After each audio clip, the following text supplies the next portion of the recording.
कोई 2500 बरस पहले की बात है। हिमालय पर्वत की तराई में कपिलवस्तु नामक एक राज्य था। राजा शुद्धोधन वहां राज करते थे। महात्मा बुद्ध उन्हीं शुद्धोधन के पुत्र थे। उनकी माता का नाम महामाया था। महात्मा जी पहले सिद्धार्थ और गौतम के नाम से प्रसिद्ध थे। राजा शुद्धोधन की इच्छा थी कि हमारा पुत्र भी हमारे समान ही बलवान और हिम्मतवर हो, इसलिए और राजकुमारों के समान सिद्धार्थ को भी युद्ध विद्या की शिक्षा दी जाती थी। राजकुमार काम सीखते तो थे, पर उनका मन और ही कहीं रहता था। पढ़ने लिखने और धर्म की बातों पर विचार करने में ही अपना अधिक समय बिताते थे। अपने बगीचे के कोने में जाकर बैठ जाते और घंटों सोच विचार करते रहते थे। वे सदा यही सोचा करते थे, संसार में जहां देखो वहीं दुख का राज्य है, सुख तो आदमी केवल कहने भर को जानते हैं। तब क्या किया जाए कि मैं भी सुख पाऊं और मेरे साथ दुनिया के सब लोग भी सुख पावें।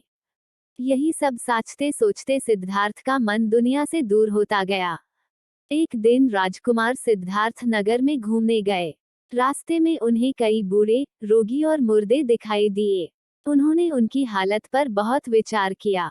उनके मन में विचार उठा कि एक दिन मेरी भी ऐसी हालत हो जाएगी, मुझे भी ये डेक उठाने पड़ेंगे। उफ, दुनिया के चारों ओर किस प्रकार डेक का जाल बिछा हुआ है। उस जाल को तोड़कर निकल भागना कितना कठिन है। तब तो अभी से होशियार हो जाना चाहिए। उस दिन सिद्धार्थ को दुनिया से ऐसी घृणा हुई कि वे उससे दूर होने के लिए छटपटाने लगे। उसी दिन रात को ये अपने माता पिता, स्त्री पुत्र, भाई बंधु सब से नेह नाता तोड़, राजपाट का सारा सुख छोड़कर घर से निकल खड़े हुए। रास्ते में उन्होंने अपने सुंदर रेशमी कपड़े त्याग दिए, गेरुचे कपड़े पहन लिए। सिद्धार्थ जी खासे सन्यासी बन बैठे। उस समय उनकी उम्र केवल 30 बरस की थी। सिद्धार्थ पहले पटना पहुंचे और पास ही के एक गांव में दो विद्वान ब्राह्मणों के पास कुछ दिन तक धर्म की पुस्तकें पढ़ते रहे, पर मन को शांति न मिली। तब वे गया के घने जंगल में चले गए। वहां 6 बरस तक बड़े बड़े कष्ट सहकर तप और ध्यान में लगे रहे। शरीर सूखकर कांटा हो गया, पर चित्त को शांति न मिली। एक दिन विचार करते करते उन्हें एहसास हुआ कि शांति से जीवन बिताने, सब पर दया और प्रेम करने से ही आदमी सुखी हो सकता है। मनुष्य के डैक का कारण केवल इच्छा ही है, इसलिए इच्छा को ही मारना चाहिए।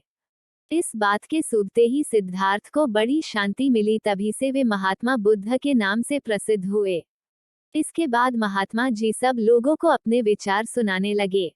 लोगों ने उनकी बातें बहुत पसंद की। लाखों आदमी उनके शिष्य बन गए। उसके शिष्य बौद्ध और उसके विचार बौद्ध धर्म के नाम से प्रसिद्ध हुए।